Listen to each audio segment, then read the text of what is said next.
Hey, welcome back, my Bulbashrimps. We just got back from getting a Mr. Gino. And, let's see, Gino, how close are you to leveling up? You're level 6. You're a little behind the curve, buddy. Yeah, we're gonna have to have Gino catch up. But until then, we have a little bit of storyline to cover. Gino, you've come back. You came back, Robbie. See, Rob, this is the Gino I was talking about. My, what a fabulous costume. It must be kind of hot for the person wearing it, though. Oh, forget it, Rob. Alright, Gino, let's play. What was I giving? What kind of voice did I give him? Oh yeah, I gave him Koenma. Alright, I remember. How I wish I could, but Mario and I must leave to find the missing star pieces. Star pieces? You mean like shooting stars? What for? Well, how can I explain this? Well, guys, it's like this. This is how it used to be. But now, it's like this. Do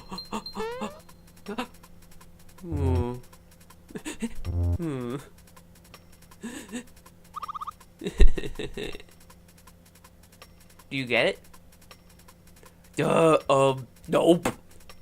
You lost me.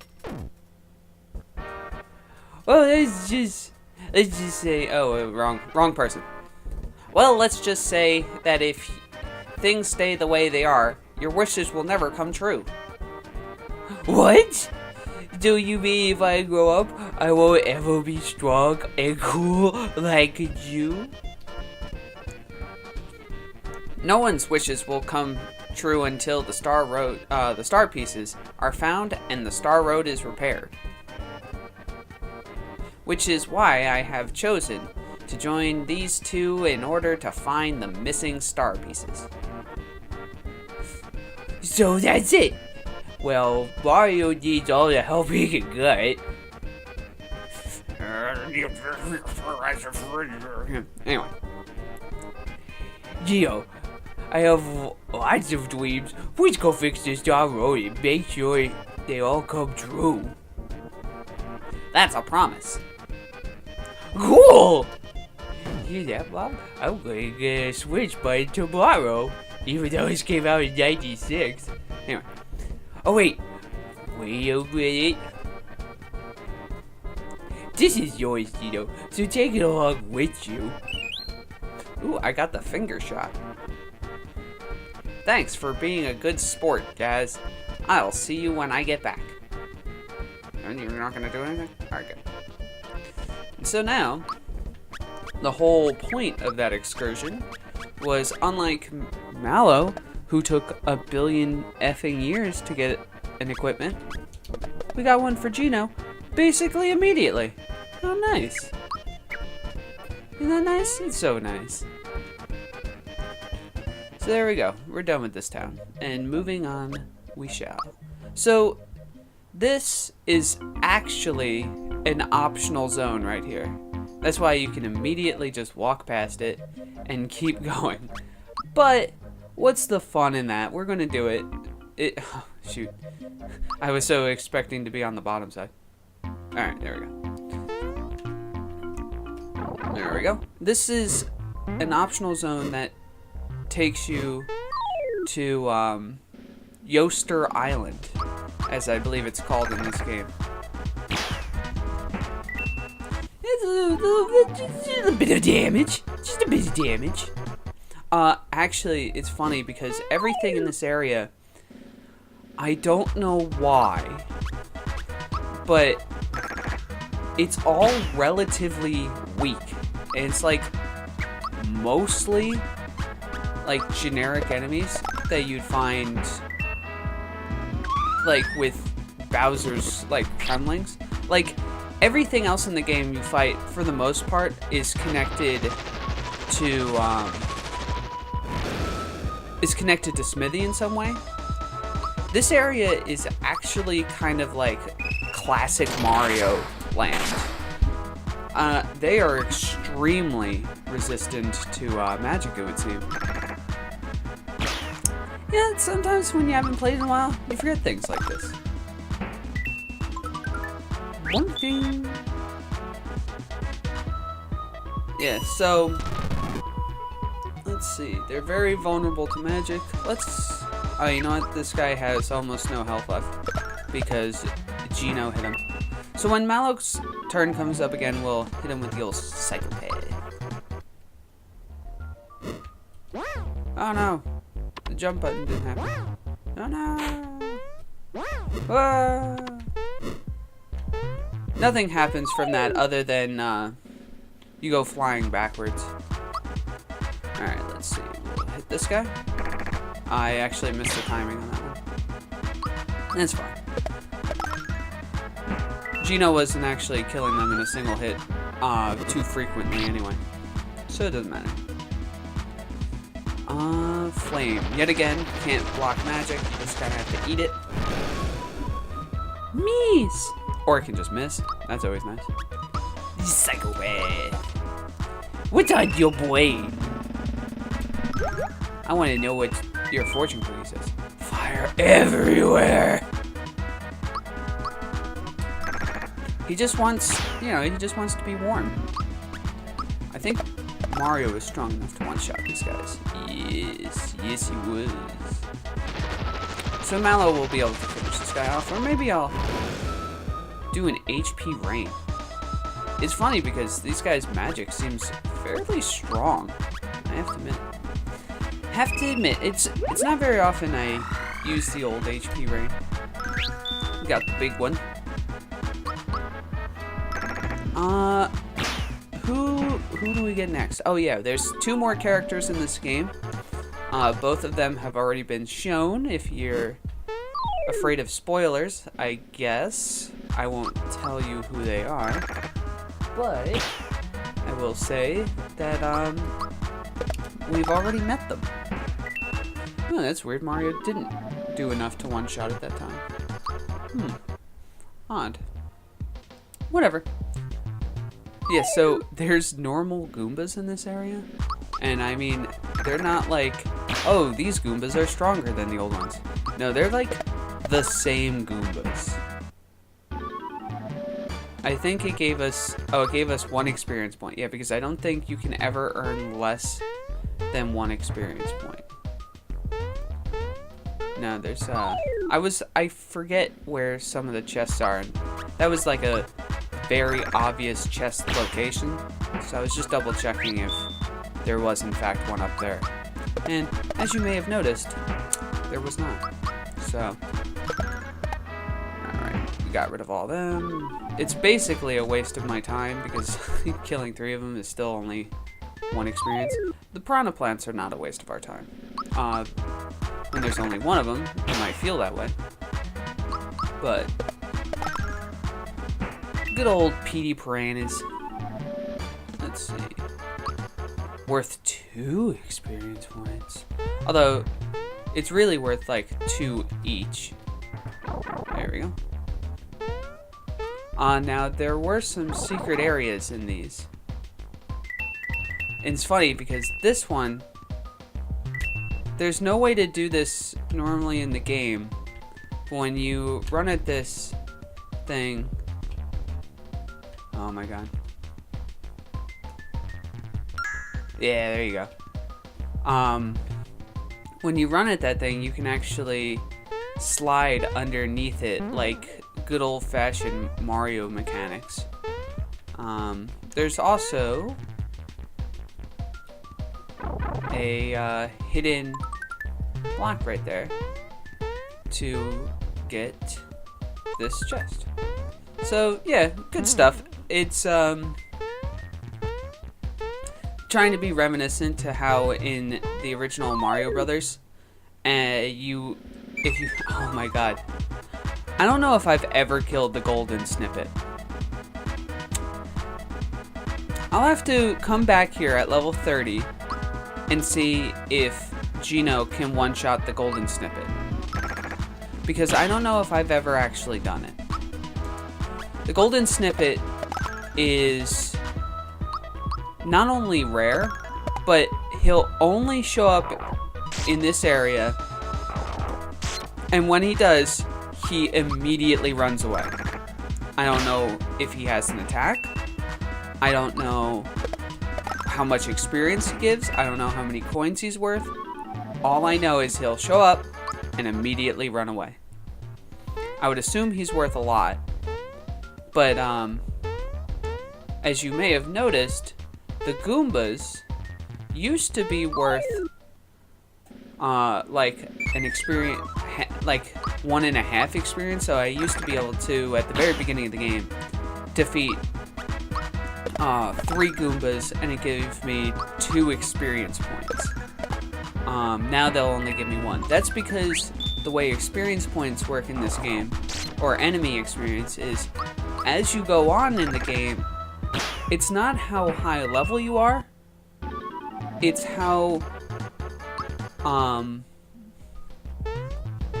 it's where you are in the story that determines how much experience you get from certain enemies. So if Mario was level 25, but, you know, still at the beginning of the game, Goombas would still be worth the same as if he was there at level 3. But if you come back and you somehow made it towards the end of the game, and you're only like level 12, these enemies would be worth a lot less than they are to us right now. Simply because of how the game's, like, mechanics work. I guess they just... it wasn't really worth much. I guess they just assumed that the player base would have been higher level later in the game, and maybe they didn't have a better way to program it? I'm not sure exactly why the math comes out that way. But I would just assume it's like it was the easiest way for them to program like a growing experience curve. This way you couldn't get like the same amount of experience from Goombas as you were from the higher enemies that you were fighting later in the game. Because like the higher enemies later in the game still only give you like 10 experience points. Because the experience points in the game they're not like Paper Mario levels of having 100 experience points equal 1 level. Like, that's how Paper Mario handles it. Obviously, it's not that simple in this game, but it's not much more complicated than that. So, some people are missing HP. We have a metric butt ton of mushrooms, so I was just gonna use those because get them out of the system, really. I can't remember, like, there's one Geno attack in particular. Let me do the old psychopath. That's good on generic enemies called Geno Whirl. Pretty boring nowadays. Called Geno Whirl. And really, all of Geno's magics, he has 2 magic attacks in the entire game that are worth anything. One of them is Geno Whirl, where if you time it correctly, which is kind of hard to time, but if you time it correctly, it just does max damage to a non-boss enemy. And, ooh, level 7. Alright, so we're never going to give Geno magic. Like, that's just something he's not going to get. Because, like I said, his only 2 magics are Geno Whirl, and the other one is Geno Boost, which just raises your attack and defense. So that's 6 HP. That's not insignificant. Let's, like, kind of look at that, but no. Yeah, I'm feeling 6 HP. We're going to go with 6 HP. So Geno is going to be HP and attack and nothing else. There we go. go down this pipe. So, those white guys are actually not something you can fight. If you hit them, they just take coins from you, which is kind of annoying.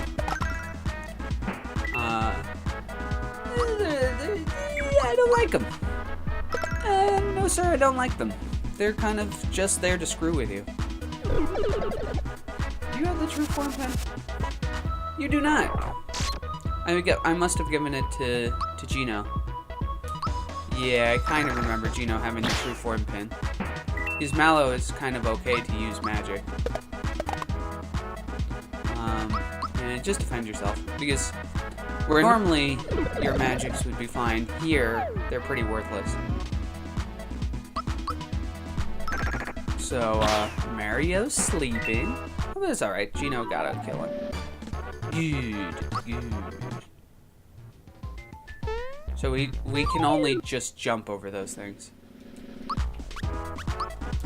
There we go. So all of this is leading us up to Yoster Island, which I think I'll probably put in the next episode after this area is done, because we're almost done with this area. There's no boss or anything in this zone.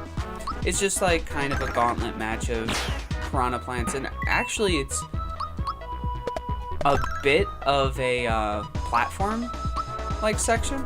It's kind of like a platforming section without any like real repercussions for failing. It's just kind of meant to feel like a traditional. Oh, that's almost like 100% what we're gonna go with. Yeah, that's only 3. Yeah, we're gonna go with 2 attack. Sounds fantastic. I mean, I guess I could show you what happens when you hit them, but yeah, see, that's what happens. You lose coins. We're gonna get whatever. I'll face this Goomba. It's a whatever situation. You. I literally don't think I have to do any timing to kill anything here, because they're all the enemies from the beginning of the game. I just know if I don't do the timing correctly, I think I could miss. So I'd rather not miss, but... Alright. Yeah, I got a little flower. Jump over those things.